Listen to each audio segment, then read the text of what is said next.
Alright, assalamu alaikum. I hope you guys can hear me properly. So this is a recording, ठीक है? के बीच में कुछ lectures जिनको मैं रिकॉर्ड नहीं कर पाया था तो उनको वैसे रिकॉर्ड करूँगा मैं, ठीक है? अच्छा, मैं कोशिश करूँगा कि वॉइस वगैरह सारा बिल्कुल सब कुछ क्लियर रहे, कोई मसला ना आए बीच बीच में।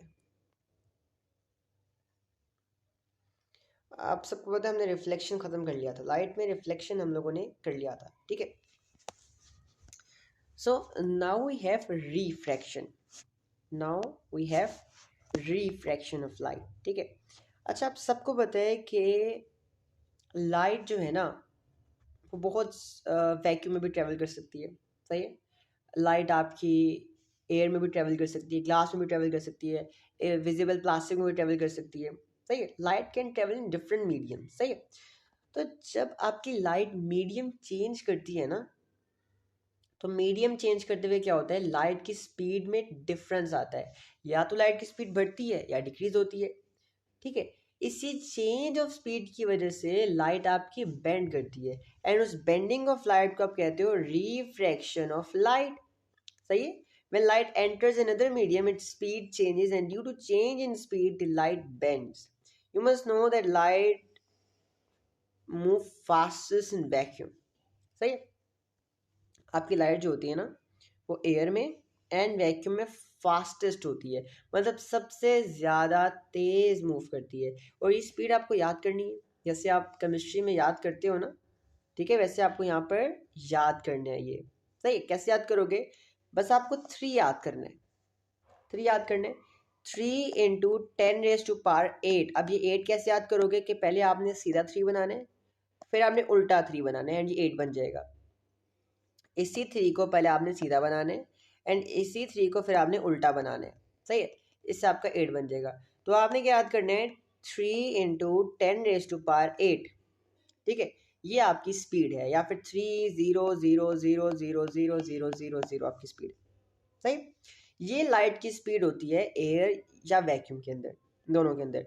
और लाइट एयर वैक्यूम के अंदर फास्टेस्ट मूव करती है। इसका मतलब ये है कि कोई भी अगर दूसरा मीडियम उठा के ले आए, ग्लास ले आओ आप, वाटर ले आओ आप, प्लास्टिक ले आओ, कोई भी आप मीडियम ले आओ, उसमें क्या होगा, आपकी लाइट स्लो होगी। क्या होगा? आपकी लाइट स्लो होगी। अच्छा, अब एक और चीज़ देखो, अब एक और चीज़ ध्यान से देखो, ठीक है? अच्छा जी, अच्छा लेट्स अज्यूम करो मेरे पास ना, ये मेरे पास एयर है, ठीक है? एंड ये मेरे पास वाटर है। अब मेरी लाइट रे ना क्या हो रहा है, एयर से वाटर में जा रही है। क्या हो रहा है, यहाँ पे मीडियम उसका चेंज हो रहा है ना? पहले एयर में थी, अब वाटर में जा रही है। जब मीडियम चेंज होगा तो क्या होगा, स्पीड में डिफरेंस आएगा, है ना? और जब स्पीड में डिफरेंस आएगा तो क्या होगा, आपकी जो आप कह लीजिए लाइट होगी बेंड करेगी, सही है? अच्छा जी, याद रखना है, किसी भी सरफेस से अगर 90 डिग्रीज की लाइन बनाए ना, उससे हम लोग कहते हैं नॉर्मल, सही है? इंसिडेंट रे और नॉर्मल के दरमियान वाले एंगल को हम लोग कहते हैं एंगल ऑफ इंसिडेंस, इसमें वो भी सेम है, सही है? लेकिन थोड़ा सा ट्विस्ट ये है कि भाई इसमें अब रिफ्लेक्टेड रे नहीं है, रिफ्रैक्टेड रे है। रिफ्रैक्टेड रे और नॉर्मल के दरमियान वाले एंगल को हम लोग क्या कहते हैं, एंगल ऑफ रिफ्रैक्शन, सही? Angle of refraction. अच्छा जी, अब आपको एक रूल याद करना है। आपको एक रूल क्या याद करना है? आपको पता है कि लाइट जब डिफरेंट मीडियम में जाती है तो बेंड करती है। जैसे पहले लाइट ने ऐसे जाना था, ये उसका पाथ था, लेकिन वो ऐसे चलेगी, बेंड करेगी। अब वो कैसे बेंड करेगी ये चीज़ आपने ध्यान से देखनी है, ये वरना समझ नहीं आएगी। पहले लाइट का पाथ ऐसे था, लेकिन आप गौर से देखो कि ये नॉर्मल के करीब चलेगी, है ना? क्या हुआ, ये नॉर्मल के करीब चलेगी। जैसे इस नॉर्मल ने इसको अपनी तरफ खींच लिया हो, पहले ये ऐसे जा रही थी बट बाद में नॉर्मल के करीब चलेगी।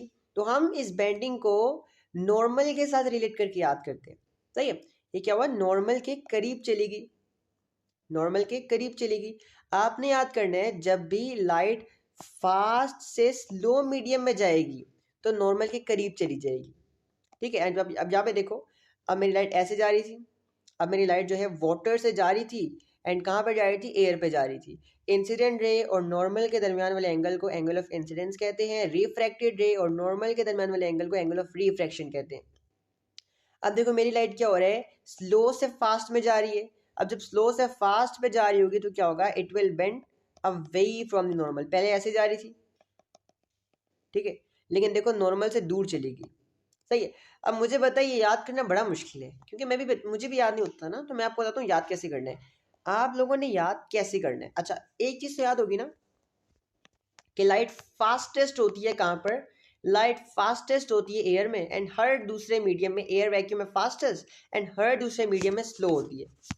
क्या होती है, स्लो होती है। अच्छा जी, अब मेरी लाइट एयर से जा रही है, एयर में क्या है, फास्ट है। एयर के लिए आपने एफ याद करना है, एयर में क्या है, फास्ट है, ठीक है, तो एफ लिख देंगे। अब कहाँ पर जा रही है, वाटर में जा रही है, वाटर में क्या है, मेरी लाइट की स्पीड स्लो है, तो एस लिख देंगे।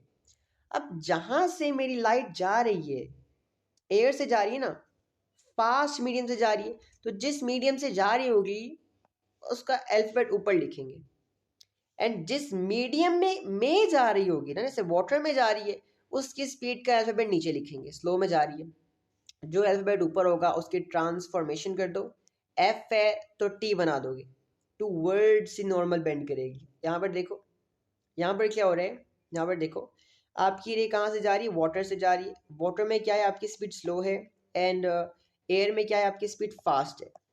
तो जहां से जा रही है ना, जिस मीडियम से जा रही है, उसकी स्पीड का फर्स्ट अल्फाबेट ऊपर लिखोगे, तो एस ऊपर लिख दिया आपने, ठीक है।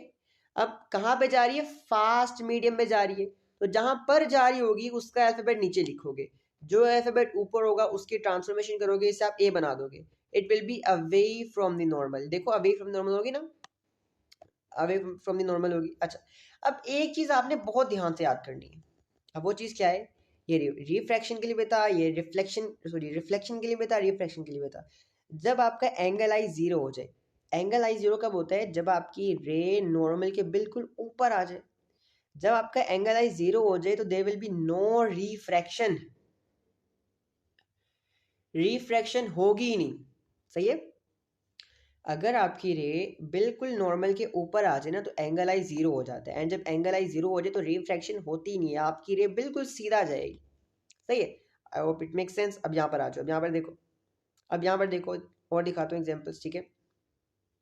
अब यहाँ पर आपकी रे एयर से ग्लास में जा रही है, एयर में क्या आपकी रे फास्ट है, ग्लास में क्या है, स्लो है। अच्छा जी, अब टूवर्ड्स दी नॉर्मल बेंड करेगी या फिर away from the normal bend करेगी, कैसे पता लगाएंगे। जहाँ से जा रही है ना, जहाँ से जा रही है उसका स्पीड का फर्स्ट अल्फाबेट ऊपर लिखेंगे, ठीक है, एंड जहाँ पर जा रही होगी उसकी स्पीड का फर्स्ट अल्फाबेट नीचे लिखेंगे।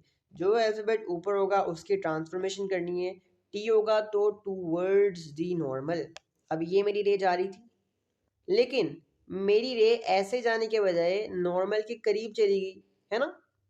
कितनी कमाल की ट्रिक है, कितना आसान हो गया याद करना। यहाँ पर देखो, अब यहाँ पर मेरी रे जा रही है, जा रही है, जा रही है, जा रही है, एंड कहाँ से जा रही है, मेरी रे यहाँ पर जा रही है ग्लास से। ओहो ये क्या आ गया, ग्लास, सिर्फ पेंसिल आ गई। मेरी रे यहाँ पर ग्लास से एयर में जा रही है, ग्लास में इसकी स्पीड क्या है, स्लो है, एयर में क्या है, फास्ट है। जहाँ से जा रही होगी उसकी उसका अल्फाबेट ऊपर लिखेंगे, एंड जहाँ पर जा रही होगी उसका अल्फाबेट नीचे लिखेंगे। जो ऊपर होगा उसकी ट्रांसफॉर्मेशन करेंगे, एस से ए बना देंगे, it will be away from the normal. ये नॉर्मल से दूर चली गई, पहले ऐसे जा रही थी, अब नॉर्मल से दूर चली गई, सही है। अच्छा, अब एक और ट्रिक सिखा रहा हूँ। ये ट्रिक जो है ना, वैसे तो ट्रिक्स पे मत रहा करो, लेकिन सिखा रहा हूँ तो अच्छी चीज़ें सीख लो, ठीक है। अब बस सीखोगे क्या, अब आप लोगों ने एक चीज़ देखी होगी यहाँ पर, जब भी आपके पास पैरेलल साइड्स होंगी, जब भी लाइट मीडियम के अंदर जाकर बाहर आ रही हो एंड वो साइड्स पैरेलल हो ना, तो एक चीज़ आप ध्यान से देखो, यहाँ पर एक जेड बन रहा है, जेड बन रहा है, एंड आप लोगों ने मैथ में पढ़ा होता है कि भाई ये ऑल्टरनेटिंग एंगल्स हमेशा सेम होते हैं। तो जो एंगल ये है आपका, वही एंगल यहाँ पर है, सही है। और मजे की बात, जो एंगल यहाँ पर है वो भी वही एंगल यहाँ पर है। ये सिर्फ पैरेलल रेस के लिए होता है, वैसे ही होता है फॉर जनरल नॉलेज, अगर ना याद करना ठीक है। अब रिफ्रैक्टिव इंडेक्स क्या होता है। अच्छा, हम लोग देखें ना कि भाई अगर लाइट एक मीडियम से दूसरे मीडियम में जा रही है, ठीक है, तो एक मेजर कि लाइट कितना बेंड करेगी ना, कि लेट सपोज मेरी लाइट एयर से ग्लास में जा रही है, तो एक ऐसा मेजर जो हमें बताए कि हमारी लाइट कितना रिफ्लेक्ट करेगी, कितना रिफ्रैक्ट करेगी, कितना बेंड करेगी, उसको हम कहते हैं refractive index. A measure of how much a light will bend upon changing the medium is called refractive index. And इसका फॉर्मूला क्या होता है, n is equal to C over V. याद कैसे करोगे कि भाई मैं बहुत ज़्यादा बेरोजगार बंदा था, मैं गया किसी जॉब इंटरव्यू के लिए, मैंने जाकर उनको अपनी CV दी, ठीक है, सी ओवर वी नीचे, एंड उन्होंने मुझे नो कह दिया। मैंने CV दी, उन्होंने नो कह दिया। अब याद कैसे करना है, ये सी क्या, एन क्या है, एन आपके पास रिफ्रैक्टिव इंडेक्स है, सी क्या है speed of light in vacuum and air, and V क्या है speed of light in medium it enters. अब बताता हूँ एग्जाम्पल के साथ बताता हूँ। अब मेरी लाइट यहाँ पे जा रही है, मेरी लाइट जा रही है यहाँ पर, ठीक है, मेरी लाइट जा रही है यहाँ पर, सही है। अच्छा जी,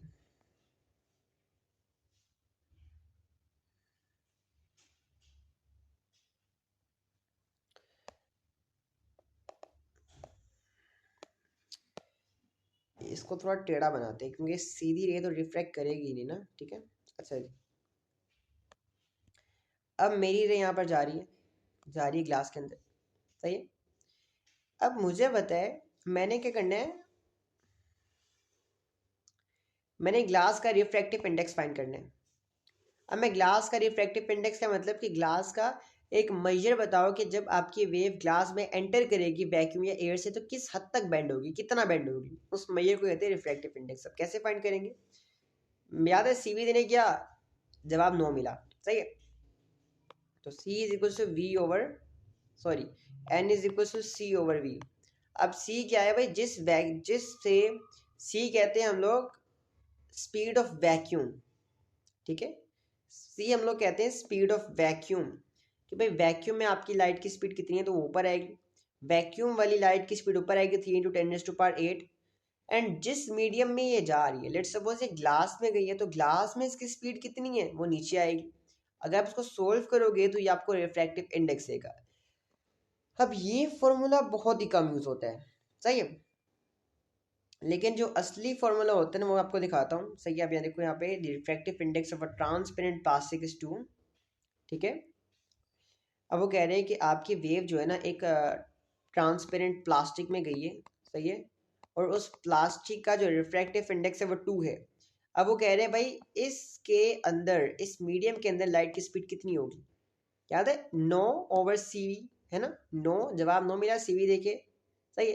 तो C क्या होता है, speed of light in vacuum, speed of light in vacuum ऊपर लिखोगे, V जिस मीडियम में जा रही है उसे कहते हैं V, वो नीचे लिखोगे, एंड रिफ्रैक्टिव इंडेक्स यहाँ पर आएगा, सही है।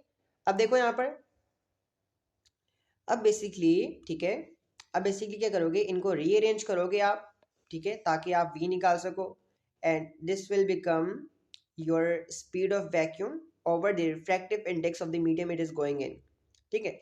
अच्छा, ये आपको बता क्या रही है, रिफ्रैक्टिव इंडेक्स आपको क्या बता रहा है कि भाई आपकी लाइट, ठीक है, आपकी लाइट जब इस मीडियम में जाएगी ना उसकी स्पीड 2 गुना कम हो जाएगी, अगर 3 है तो 3 गुना कम हो जाएगी, अगर 4 तो 4 गुना कम हो जाएगी, ये आपको रिफ्रैक्टिव इंडेक्स बता रहा होता है, सही। अब लॉज ऑफ रिफ्रैक्शन है, रिफ्लेक्शन है, रिफ्रैक्शन है, रिफ्रैक्शन है।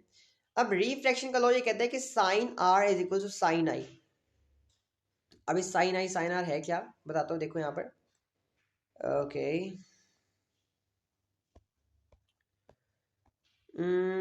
अब देखो भाई, देखो यहाँ पर ये आई है, ये आर है। अब वो ये कह रहे हैं कि भाई साइन आई, आई का साइन, साइन पता नहीं क्या होता है, आई का साइन एंड आई का साइन का आर, ठीक है, आई का साइन एंड आर का साइन जो है ना दे आर डायरेक्टली प्रोपोर्शनल, अगर एक इंक्रीज होता है दूसरा भी इंक्रीज होता है, सही है, ये आपका लॉ है। अच्छा, अब भाई हमने ना एक और फॉर्मूला बनाया है, क्योंकि हर टाइम में स्पीड गिवन नहीं हो सकती है ना, तो हमने, हमारे पास एक और फॉर्मूला है जो बहुत ज़्यादा यूज़ होगा, आपके एग्जाम्स में बार बार आएगा, एंड ये फॉर्मूला किसका है, ये फॉर्मूला है रिफ्रैक्टिव इंडेक्स फाइंड करने का। अच्छा जी, अब ये ना आप छोड़ दो, मैं आपको सिखाता हूँ, मैं आपको सिखाता हूँ कि आपने करना कैसे। देखो यहाँ पर ध्यान से, मैं तो बस रेज भी नहीं कर सकता, मैं जाता हूँ एडिटेबल पीडीएफ में, ताकि आप लोगों को ना एरियस करके दिखा सकूँ कि करना कैसे है। ओके, अच्छा मज़ा आएगा ना। ओके जी।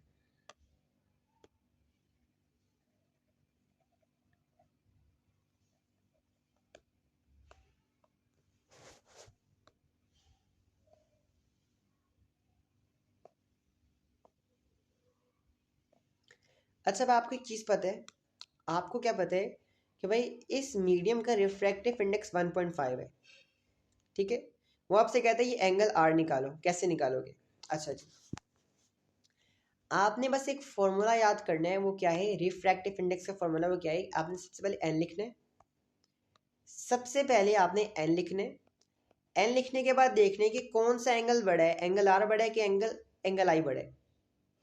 जो एंगल बड़ा होगा, जैसे यहाँ पे मुझे साफ नजर आ रहा है कि एंगल आई बड़ा है, तो जो एंगल बड़ा होगा उसके साइन को ऊपर लिख दोगे, एंड जो एंगल छोटा होगा उसके साइन को नीचे लिख दोगे, ठीक है। अब इस फॉर्मूला को रीअरेंज करके आप आराम से आर निकाल सकते हो। कैसे निकालोगे? ये साइन आई इधर चला जाएगा, एन इधर आ जाएगा, ये कुछ इस तरह हो जाएगा, sine r is equals to sine 40 और एन, एन कितना था? 1.5, ठीक है। अब हमने आर फाइंड करना है, ना कि साइन आर। तो आर इधर आ जाएगा, साइन उधर जाके साइन इनवर्स हो जाएगा, साइन आपका साइन इनवर्स हो जाएगा। अगर मैच नहीं की, पहले मैच करो फिर आपको आएगा ये साइन इनवर्स हो जाएगा, एंड यहाँ पे आ जाएगा साइन 40 ओवर 1.5, एंड ये आपको आंसर दे देगा, ठीक है। ये आपको आंसर दे देगा। अच्छा जी,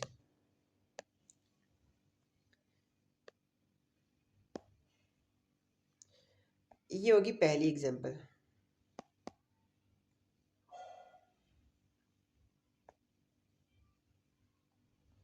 अब दूसरी एग्जांपल देखो। अब यहाँ पर आपसे ये कहा हुआ है कि आपको यहाँ पर ना एंगल ऑफ रिफ्रैक्शन दिया हुआ है, एंगल ऑफ इंसिडेंस नहीं दिया हुआ। कैसे फाइंड करोगे? याद है क्या करोगे? आप लिखोगे एन, क्या करोगे? एन लिखोगे। एन लिखने के बाद आप देखोगे कि एंगल आर बड़ा है कि एंगल आई बड़ा है, ठीक है। जोन से एंगल बड़ा होगा उसका साइन ऊपर लिख दोगे, एंगल आर बड़ा है तो इसके साइन को आपने ऊपर लिख देना है, साइन 40,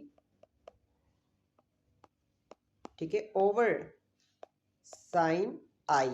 अब ये साइन आई बन गया, आपको पता है। उसी तरह आप इसको रीअरेंज करके आराम से अपना आंसर निकाल सकते हो। तो ये आपका फॉर्मूला था। अगर वेल बेसिकली ये आप ये अगर याद करो ना करो आपकी मर्जी। अगर लाइट टूवर्ड्स नॉर्मल बेंड करे तो ये फॉर्मूला है, अगर अवे फ्रॉम नॉर्मल बेंड करे तो ये फॉर्मूला है। आपने बस ये याद रखने है कि भाई जो जो भी एंगल बड़ा होगा इन दोनों में से उसका साइन ऊपर आ जाएगा, जो भी एंगल बड़ा होगा उसका साइन ऊपर आ जाएगा। अब ये बेसिकली नॉर्मल सी बात है कि जब भी लाइट टूवर्ड्स नॉर्मल बेंड करती है तो हमेशा साइन आई बड़ा होता है, एंड जब भी अवे फ्रॉम नॉर्मल बेंड करती है तो हमेशा साइन आर बड़ा होता है, सही है। अच्छा, अब एक और चीज समझो। एक और चीज आपने ये समझनी है कि भाई अगर आपकी लाइट सर्कुलर पाथ से गुजरे, अगर एक सर्कल बना हुआ है एंड आपकी लाइट सर्कल से एंटर करे तो कैसे रिफ्लेक्ट करेगी, कैसे रिफ्रैक्ट करेगी? ओके, अब आपने ये समझना है कि भाई आप लोग सर्कुलर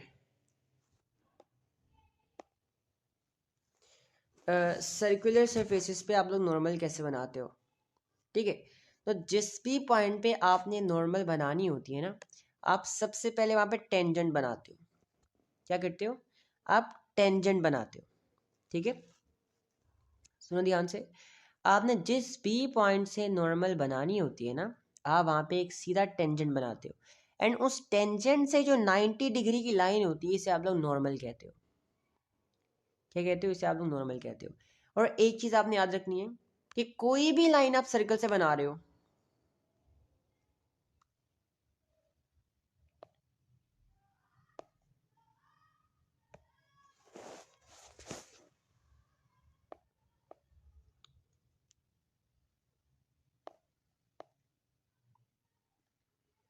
एंड वो सेंटर से होके गुजर रही है। यहाँ पे देखो, आप कोई भी लाइन बनाते हो, ठीक है, एंड आप देखते हो कि वो लाइन सर्कल के सेंटर से होके गुजर रही है ना, तो अगर आप देखो ना, ध्यान से गौर से देखो, ठीक है, जैसे मैं इधर देखता हूँ, लेट्स अज्यूम करो मैं यहाँ पे टेंजेंट बनाता हूँ, ठीक है,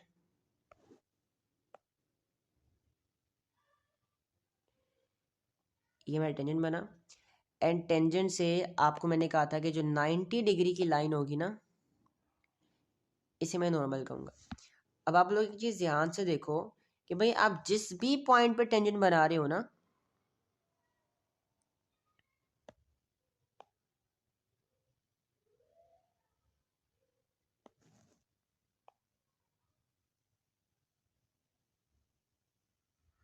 आप जिस भी पॉइंट पे टेंजेंट बनाओगे हमेशा आपकी जो रे होगी वो नॉर्मल के ऊपर आएगी। एंड आपको याद है ना मैंने क्या कहा था कि जब भी आपकी रे नॉर्मल के ऊपर आ जाए,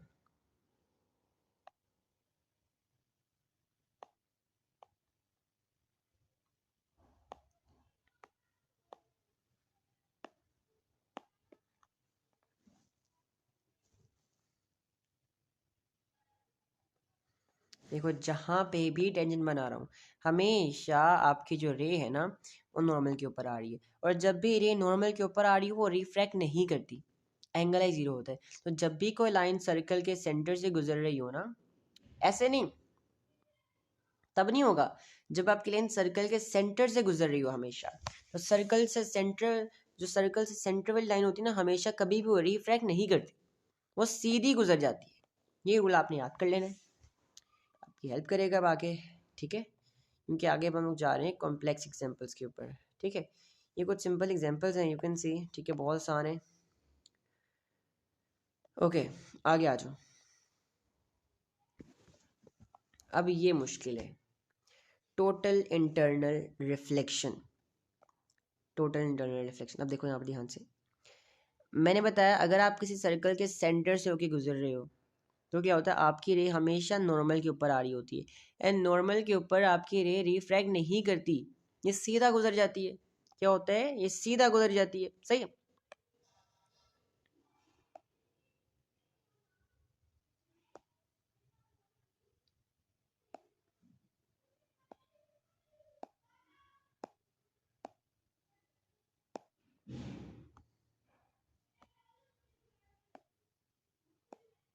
अच्छा अब ध्यान से देखो, अच्छा अब ये मेरी रे जा रही है, जब सेंटर से जा रही होगी ना इधर से, तो क्या होगा कि भाई आपके पास जो है ना सेंटर पे, देखो सेंटर पे जा रही है, जब सेंटर पे जा रही है तो क्या होगा, आपकी लाइन हमेशा नॉर्मल के ऊपर आएगी, तो रिफ्रैक्शन नहीं होगी, सही है। ओ, तो बिल्कुल सीधा गुजर जाएगी।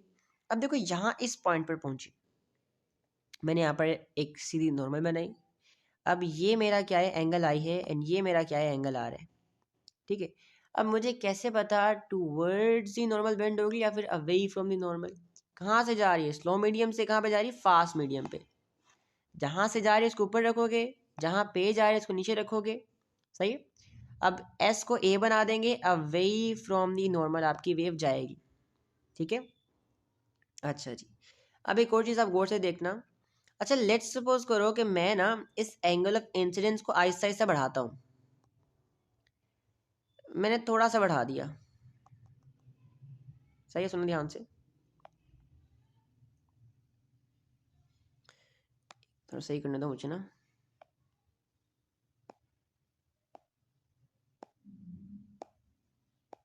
देखो ज़रा, मैंने अपना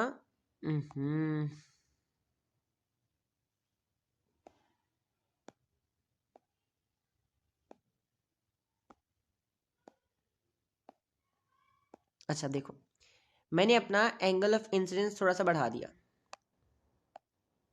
तो मेरा एंगल आर भी बढ़ गया। मैंने अपना एंगल आई और बढ़ा दिया, मैंने अपना एंगल आई और बढ़ा दिया, मेरा एंगल आर और बढ़ गया। मैंने अपना एंगल आई और बढ़ा दिया, अब क्या हुआ कि भाई मेरा एंगल आर मैक्सिमम लिमिट्स तक पहुंच गया। क्या मतलब, रिफ्रैक्टेड रे और नॉर्मल के दरमियान वाला एंगल 90 पे आ पहुंचा,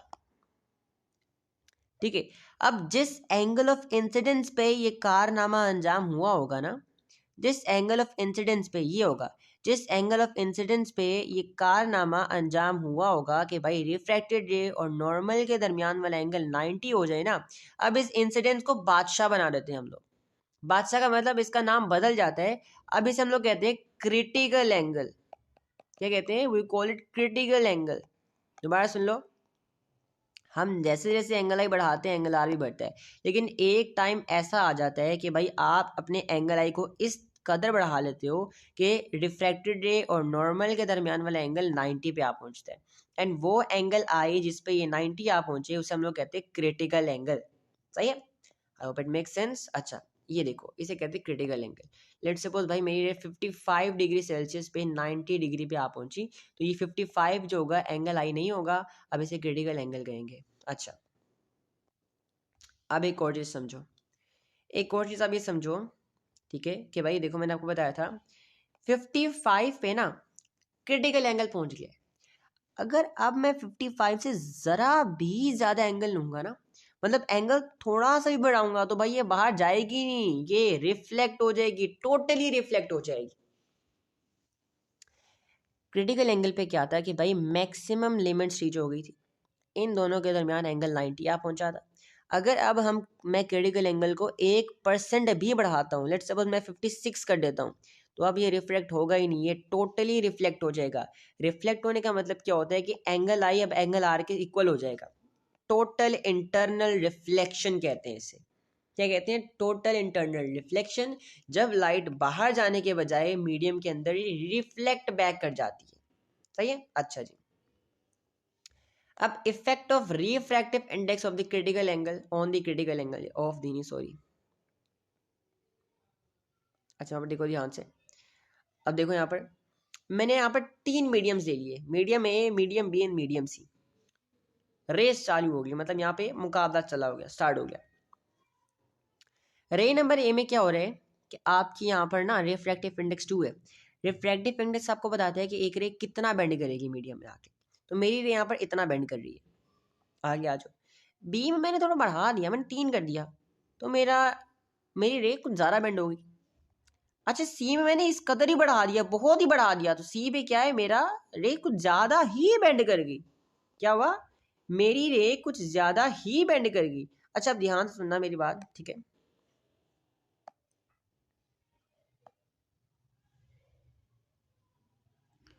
मैंने आपको बना के दिखा देता हूँ, ठीक है? ओके, मैं आपको करके दिखाता हूँ, ये सही है। बस ये ध्यान से देखना, ही बड़ी कोई इस कदर ज़रूरी चीज़ है। मैं आप लोगों के लिए मेहनत कर रहा हूँ दोबारा।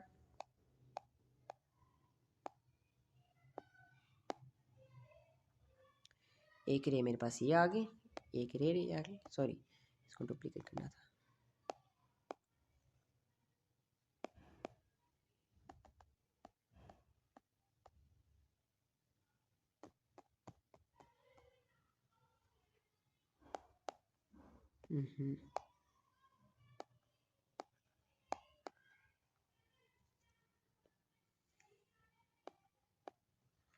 सारे पैसे इसी के, बस 2 मिनट दे दो, मैं कर रहा हूँ, ठीक है?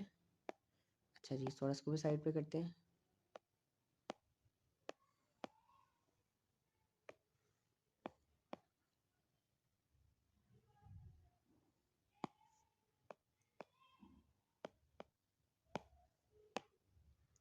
ये तीनों रेज में बाहर ले आया, मीडियम ए, मीडियम बी और मीडियम सी, तीनों की रेज बाहर ले आया मैं। अब ध्यान से देखना, पहले मैं ये रे लेता हूँ, लेट्स सपोज करो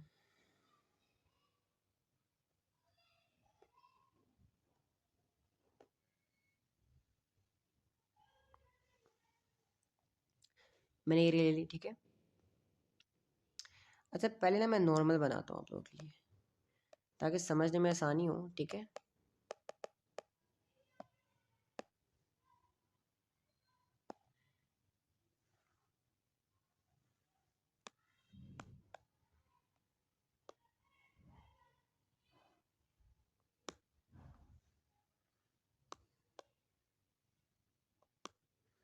नॉर्मल बन गई, ठीक है? अब देखो यहाँ पर ध्यान से।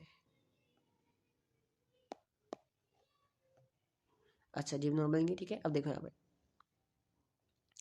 अब नीचे रेड वाला क्या है? नीचे रेड वाला आपका एंगल आई है एंड ऊपर ऑरेंज वाला एंगल आ रहा है। अब जैसे जैसे मैं अपना एंगल आई बढ़ा रहा हूँ, मेरा एंगल आर बढ़ रहा है। जैसे जैसे मैं अपना एंगल आई बढ़ा रहा हूँ, मेरा एंगल आर बढ़ रहा है, बढ़ रहा है, बढ़ रहा है, बढ़ रहा है। अब एक पॉइंट पे ऐसा आ जाएगा, एक पॉइंट पे ऐसा आ जाएगा कि भाई मेरा एंगल आर जो है वो 90 पे पहुंच जाएगा। देखो दोबारा मैं घुमा रहा हूँ, घुमा रहा हूँ, घुमा रहा हूँ, मैं एंगल आई इंक्रीज कर रहा हूँ, कर रहा हूँ, कर रहा हूँ। एक एंगल आई पे क्या हो रहा है कि भाई मेरी रे 90 पे पहुंच गई है एंड इस एंगल आई को मैं क्रिटिकल एंगल कहूँगा। ये रे किसकी थी? ये रे थी आपकी मीडियम ए की। अब मीडियम टू की रे लेते हैं। देखो यहाँ पर अब मीडियम टू की ले लो।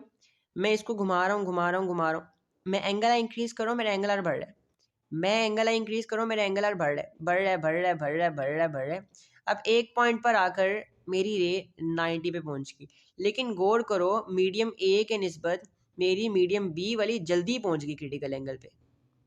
मेरी मीडियम बी वाली जल्दी क्रिटिकल एंगल पे पहुंच गई, है ना। ए के निस्बत मेरी बी वाली जल्दी पहुंच, क्योंकि ज़्यादा बेंड हुई थी ना, है ना। बेंडिंग बढ़ रही है, बेंडिंग बढ़ रही है। अच्छा लेट सपोज मैं मीडियम सी की रे लेता हूँ, मीडियम सी की रे लेता हूँ। अब इसको ऐसा ऐसा देखो, मैं घुमाता हूँ, घुमा रहा हूँ, मैं एंगल आई बढ़ा रहा हूँ, बढ़ा रहा हूँ, बढ़ा रहा हूँ, बढ़ा रहा हूँ, बढ़ा रहा हूँ, बढ़ा रहा हूँ, और इस एंगल पे आके 90 हो जाता है। देख रहे हो। अब फर्क देखो क्या हो रहा है कि भाई मीडियम ए वाली रे बहुत बड़े एंगल पे जाके क्रिटिकल एंगल पे पहुंची, मीडियम बी वाली रे रे उससे कम क्रिटिकल एंगल पे पहुंच गई, उससे कम एंगल आई पे क्रिटिकल एंगल पे पहुंच गई, ठीक है। मीडियम सी वाली रे बहुत ही कम एंगल आई पे 90 पे पहुंच गई, सही है। तो जैसे जैसे आपका रिफ्रैक्टिव इंडेक्स बढ़ रहा है, आपका क्रिटिकल एंगल कम हो जा रहा है। क्रिटिकल एंगल कहते हैं भाई ये एंगल ऑफ इंसिडेंस जिसके ऊपर आपकी रे जो है ना, रिफ्रैक्टेड रे 90 पे पहुंच जाती है, सही है। तो जैसे जैसे रिफ्रैक्टिव इंडेक्स बढ़ रहा है आपका, क्या हो रहा है, रिफ्रैक्टिव इंडेक्स बढ़ने से क्या हो रहा है आपका, सॉरी, हाँ, रिफ्रैक्टिव इंडेक्स बढ़ने से क्या हो रहा है, क्रिटिकल एंगल कम हो जा रहा है। ये आपने याद करना है बस। ओके ओके, देन बाकी कल कंटिन्यू करेंगे। बाकी डिस्पर्जन ऑफ लाइट रह गया है एंड लेंसेज रह गया है, ठीक हो क्या। अच्छा जी, देन अल्लाह हाफिज़, बाय बाय।